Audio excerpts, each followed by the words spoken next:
Welcome back to the Physician's Guide to Doctoring. On this week's episode, we have a guest host, so please be the same respectful audience you are for me and enjoy.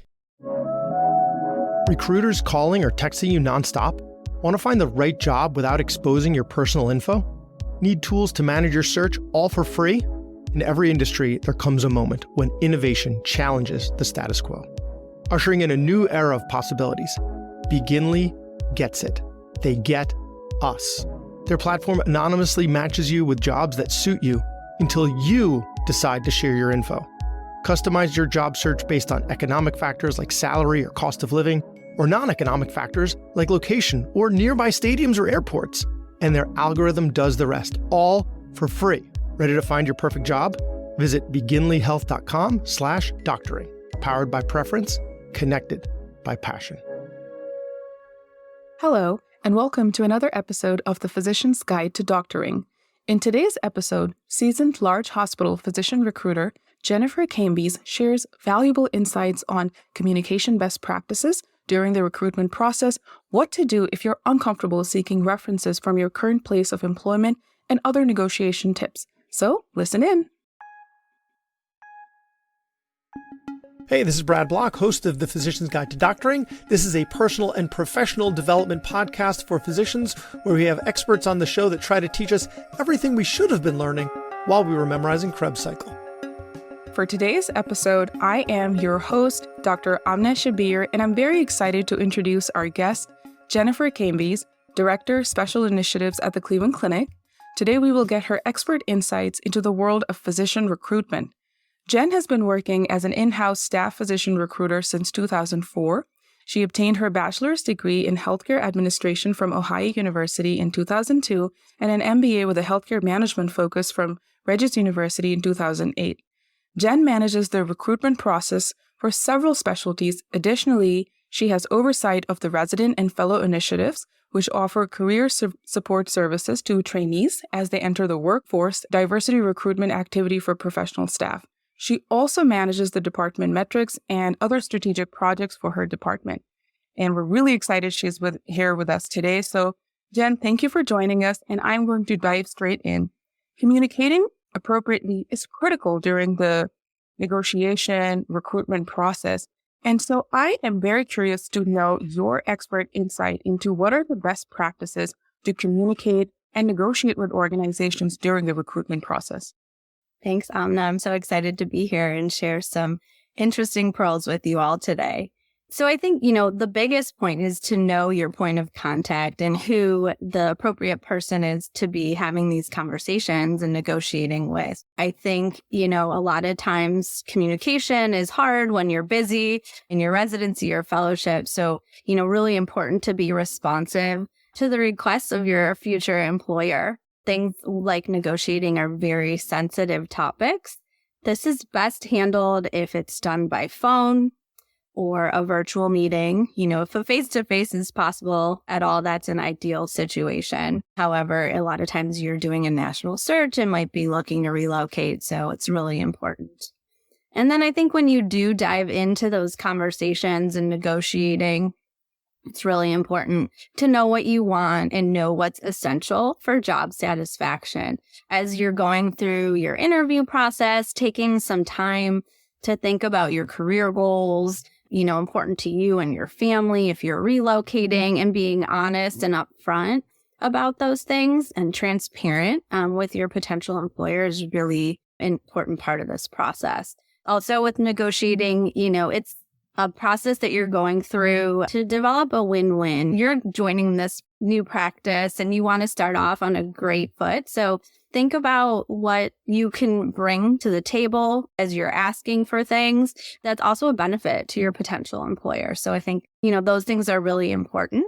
Thinking outside the box in the negotiation process might not be something that you could negotiate a higher salary or more vacation time, but you could maybe get some protected time for research or education based on what your interests are, or maybe some more CME money, things like that. So it's really important to kind of think about what's important, negotiate, what's essential for job satisfaction.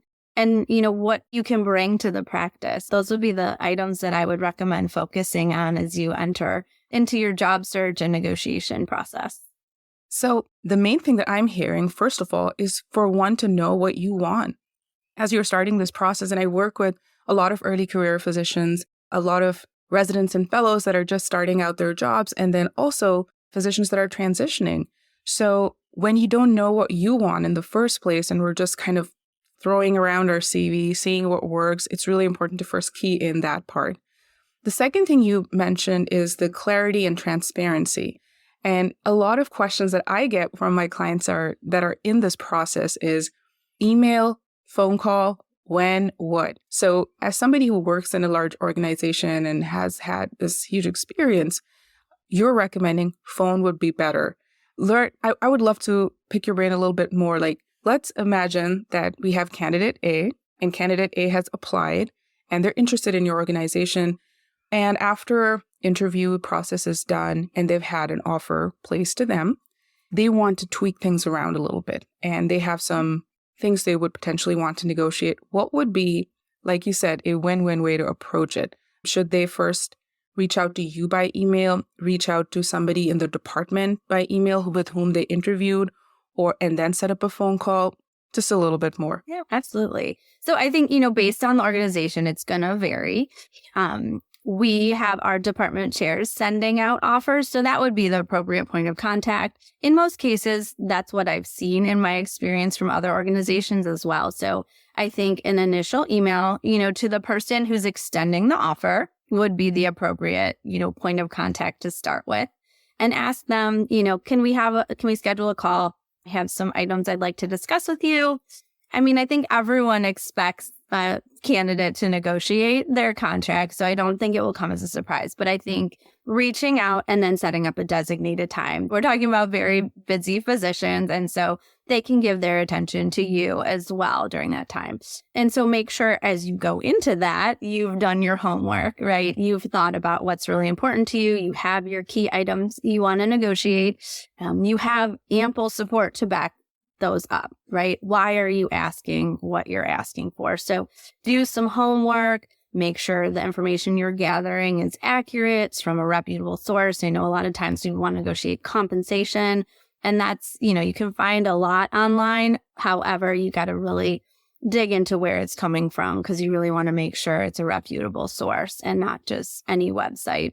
So those are the types of things. And then have that call and be very open-minded and creative, in what you're presenting. And I think, it's a really good experience to have too. So even if you have a contract you're really happy with and you don't feel you want to negotiate anything, it might be good just to try like one or two things just to have that experience, because a lot of us don't ever have that experience. So practice when the stakes aren't that high. And, if you're okay with them saying no, it won't be a loss. But I think future employers expect candidates to come back with some negotiations.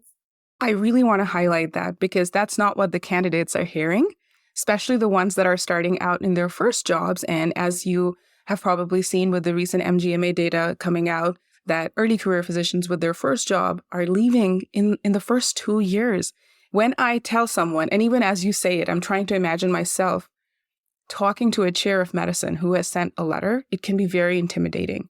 So I really want to highlight this, that they are expecting you to reach out to them and have a conversation. So a lot of times it's either like, I want to run for the hills. It's an all or none thing. I just want to run away. I don't want to ask for things. And then later on, this creates an unhappy situation where then we have physician burnout, retention becomes an issue.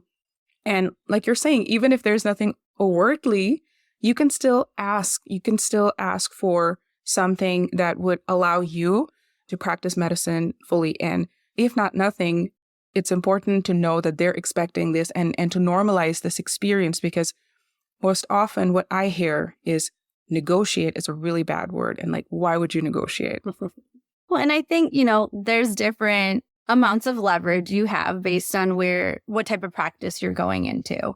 Larger academic sites, there's not as much flexibility. And it's not that they don't want to negotiate. It's just most things are kind of standard. They have a standard contract that almost all their physicians are on, or they have a standard benefits package.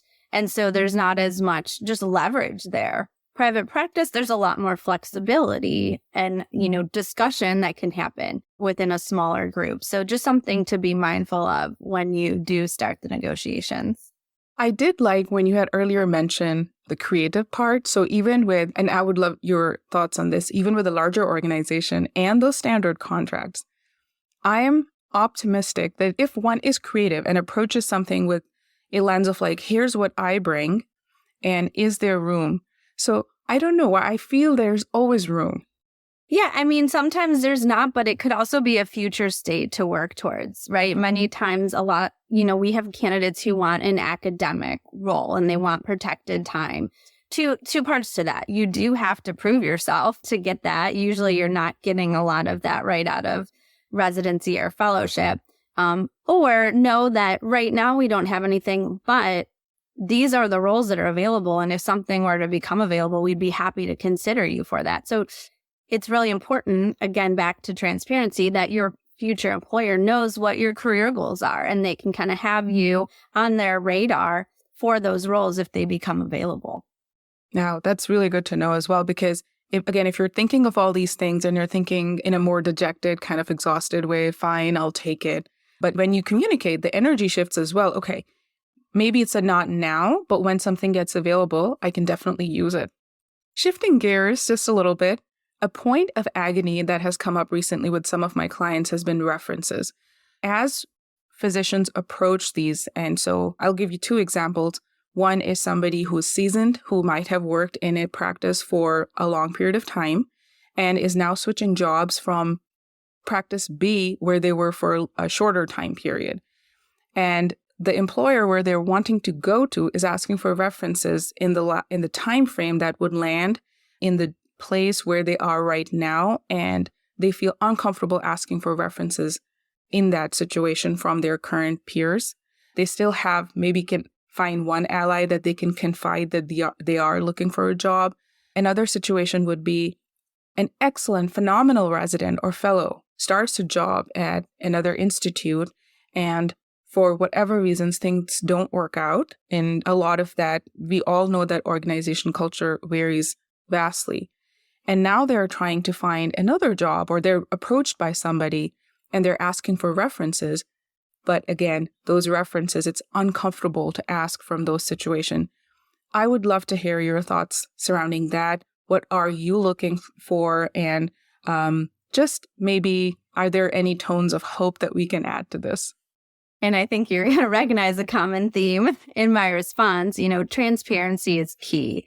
I think if you're in a hard, toxic situation, you have to have a way out. If you're upfront with your potential employer about why you're leaving your practice, and it can be done in a very positive way without, negative tones towards your current employer. We all make mistakes. We're human. A job may seem great up front. 2-3 months down the road, it might not be a great fit, or things can just change. Dynamics can change, and how you feel about your career goals can change. So that definitely can happen. So I think it's really important for people to be transparent and explain where they are in their job search and their journey.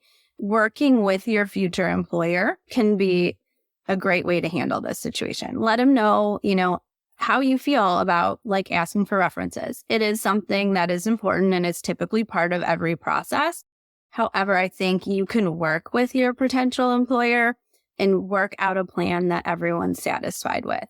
And I think the employers it's worse if you don't share the bad situation and why you're leaving the practice and don't say anything versus saying something and then working through this process with them. So maybe you can have a situation where you go to your previous employer, or you can work around a couple years out of training. Maybe you go back to your residency or fellowship program, and those are people who can speak to your character. They know you well. I think that's what's important. You want references that know you well and can really attest to who you are, how you practice medicine, and so on and so forth. So I think that's what's really important in this process.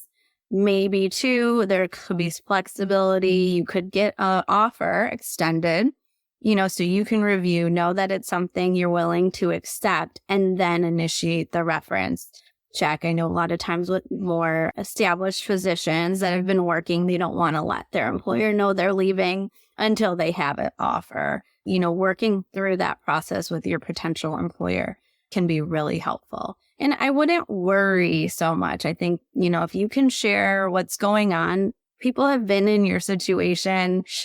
We all make mistakes. We're human.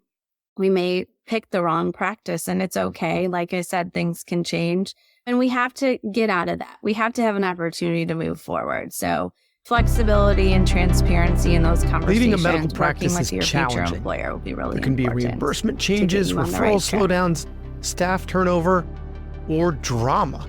There are obstacles in the way of achieving your goals, or maybe it feels like you've hit a plateau. Who can you turn to for help with the business of managing a medical practice?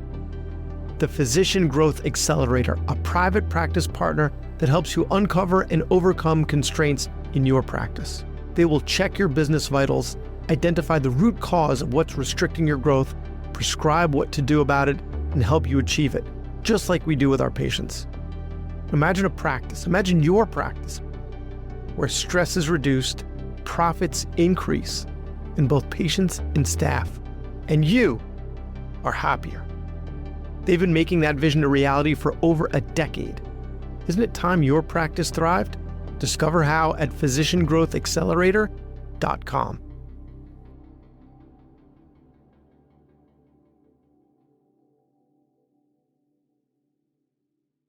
This is golden information because I really want to highlight optimism here and normalize the experience that, yes, you made a great decision at that time with whatever information you had, and then you started and you realized that this is not a match anymore. And why I really want to highlight this, Jen, is because our physicians, this is all, again, coming back to the whole burnout, moral injury, and I'm going to throw words such as physician suicide, because when we talk about all these very serious topics, what do all these big words kind of like come down and break down to? It's your everyday life. And if you feel that you can't leave a bad situation and go and further your life, that can be very incredibly dejection. And, you feel like there is no way out. And so I really, really want to key in that even if right now you are not able to find good references at the place where you just left or where you're at, if there is a human and your program, you can go all the way back there, or your last employer and your peers and colleagues who can attest to your character, your professionalism, that still works. All right. So shifting gears a little bit, in your experience, and I know that you alluded to it a little bit earlier in terms of like negotiating lifestyle changes versus compensation. So I guess my question will be very direct. And in your experience with larger organizations, what is easier or more flexible to negotiate? For example, maybe I want some more admin time. Can I have some flexibility dropping my children off to daycare in the morning? Can I have a slight bump in my base salary? What do you think would be high impact, low-hanging fruit that maybe we can start normalizing people to ask for? I think flexible schedule is key. That's one of the easy items, because you can, flex on either end of the day or in the middle of the day, those types of things. I think salary is a little bit more challenging. I would say most employers want to make their best offer out of the gate. And then they're also considering equity within the department, based on the specialty, things like that. So not as much flexibility, but you might be able to negotiate a signing bonus. I think there's a little more flexibility within that. And a lot of places will set those up as forgivable loans. So just be mindful, you'll repay with your time working for that employer. So that might be something that offset a salary. As far as vacation time and things like that, like I mentioned before, with a large organization, there's not as much flexibility because they're pretty standard benefits packages. However, admin time might be something, research time working with a residency or fellowship, or other, committees you might be interested. Things like that, I think, is where you have the most flexibility in a large academic or large health system. I'm just curious to know how many people actually even negotiate when approaching, in your experience, with large organizations, and especially if you think about the first-time job seekers, like, are people even asking or are they just accepting? I would say 90% of the time they're asking. Most people will ask, will negotiate something. Can we do it? Not necessarily, but we do try when we can. That's heartening to hear that more people are actually thinking about, what they want, because this is how I view it when I'm working with early career physicians is if you ask now, the chances that you bring your best self to work in your organization will be higher. That you provide the best care for your patients and really care for your colleagues is going to be the best way. This is good to hear. I think you bring up a really great point. Asking now, right? Now's the time to do it, right? When you're coming in, I think it's a lot easier to do when that offer is on the table and they really want you. It's the honeymoon period, so to speak, versus once you're there, you've been working, it might be a little bit harder to negotiate and change things that are already in place. That was a really good point too. Absolutely. As you think of this whole process, and you now have had so much experience, without just asking directly, what are the 3 things maybe, or one thing, let's go with that, you wish physicians would stop doing this during this process because they are really self-sabotaging when they're doing that? And if there is a better way to do that? I know it's going to sound a little weird, but I think the biggest thing is to not ghost your recruiter or the employer you've interviewed with. Lately, I've seen a large uptick in that happening, and it's really challenging because we really don't get to close that loop and understand, why they're no longer interested, which only helps us be better. So from that perspective, it's a little disappointing. But also, it's a situation where right now might not be the best time for you, to work at a certain place. But down the road, 5-10 years, you never know what's going to come your way. And so you don't want to burn those bridges. And I think it's really important too, medicine it's small. The circles are very small. Everybody knows everyone. And as you, establish yourself within your field and, as your career moves on, you get to know a lot of people. And so you don't want that to be, what you've left as an impression with certain people, certain organizations. And like I said, you just never know, 5-10 years down the road, wasn't the right fit for you coming right out of training, but it could be a great opportunity. And you don't want to burn that bridge with a potential employer. So I think it's really important. And then it's not a lot, a lot of times it's just sending an email. I know people are busy. It doesn't have to be lengthy. It could just say, I enjoyed meeting you. Unfortunately, my job search is going in a different direction, or, had some decisions I've made and I don't know that this is the right fit for me right now. So just asking that, you kind of close that loop and know where things stand, I think is really important. Well, I am I hate ghosting in all shapes and forms. So I will completely echo that because it's not helping you. It's not helping the organization do a better job. If there is a problem, it's always really important. And the bottom line is it's just not professionalism at all. I am glad we connected when I was a resident, and we have continued to foster this relationship.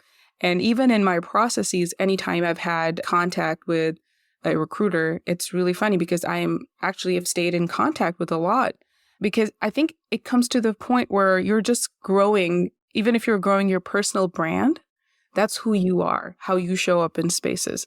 Okay, so that's one thing. Anything you would wish other than that during communication and emails or during phone calls that the physicians would do differently to improve their chances of success or to just relay their message better? I think sometimes I talk to people who, say what they think you want to hear. Right. But that's not really what they're looking for. And then that really makes it difficult to help them find a job. I mean, I'm an in-house recruiter, so I'm only looking for people to work at my organization. But I truly can't find out if you're a good match for the opportunity I have available. I work with primary care, and oftentimes I talk to people who say, oh yeah, primary care, I'm happy to do that. But the reality is they really want hospital medicine. And so I don't have a job for them. I could get them to the right person, but I don't know that that's really what they want.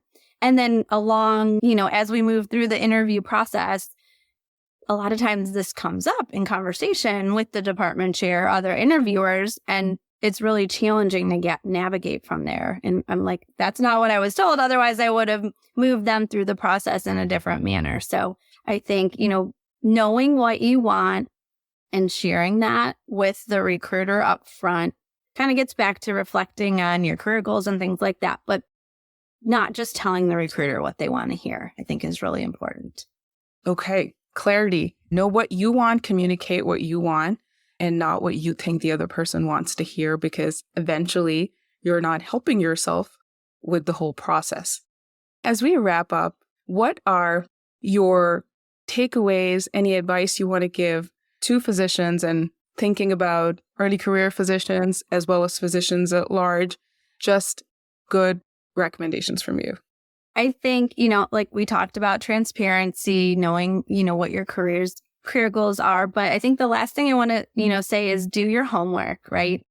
Do the research on the organization you're interested in, the job, look at compensation values, fair market value, benefits packages, and know, what's out there in the market so you can be informed as you start your job search and have really good foundation for negotiating. You'll be more confident when you enter those negotiations. And always, put your best foot forward. Keep it professional and transparent in communication. I think those are all key elements that would really get you off on the right foot as you begin your job search. Thank you so much for your time today, Jen. You're very welcome. It was my pleasure. Being contacted by recruiters can be a lot. I've been at the same job for over 12 years and I still get texts and emails, sometimes in the middle of the night. Instead, get matched anonymously to find your right job. Beginly Health is a dating app for your career. To swipe right on your career, visit beginlyhealth.com/doctoring. Powered by preference, connected by passion. Thanks for listening. I have a favor to ask. You listened to the episode until the end, which means you either fell asleep or you really liked the episode. So please share it or like it or comment on a social media post or write us a 5-star review, something. It would really help me out. And maybe what you learned from this episode can help someone else too. The views expressed in this episode are those of the interviewer and interviewee and don't represent the views of their employer or even their significant other. Even though the magic of podcasting make it sound like I'm talking directly to you. This is not a doctor-patient relationship, and this is not medical advice, or financial advice, or really any advice. Thank us again for listening to The Physician's Guide to Doctoring.